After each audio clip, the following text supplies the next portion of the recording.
awak. Bila dia nak balik semua dah masuk dalam. Saya kat sini je tak? Saya nak balik balik. Nampak dia nak Ganggu. Kalau tepik-tepik yang balik ni sekarang dia tak siap lagi. Masjid dekat Shah Alam tu apa ya? Masjid Merah. Masjid Cina. Kan nak kerja nak suruh kat sana ya. So free and easy je lah ya. Okey.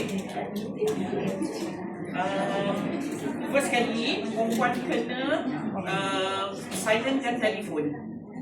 Itu wajib, kena silentkan. Jangan matikan. Silentkan aja. Sebab nanti kalau puan matikan ke ataupun puan letak kat flight mode ataupun ada yang nak order barang, nak kirim barang kan tak dapat. Banyak yang kena marah dengan dia. Saya telefon awak tak angkat. Padahal dia nak kirim barang tu. Tapi kat sini. Ya. So you just silent saja sebab kita tak nak nanti waktu live berbunyi nanti pun. Kalau ngomong macam kita ni, kita suka buat alarm. Betul lagu dah makan ubat dia macam. Ya. So kan berbunyi tak apa, kalau dah ramai bunyi kan dah jadi ada gangguan ya. Okay, tak apa yang panas tu sekejap lagi dia tak panas.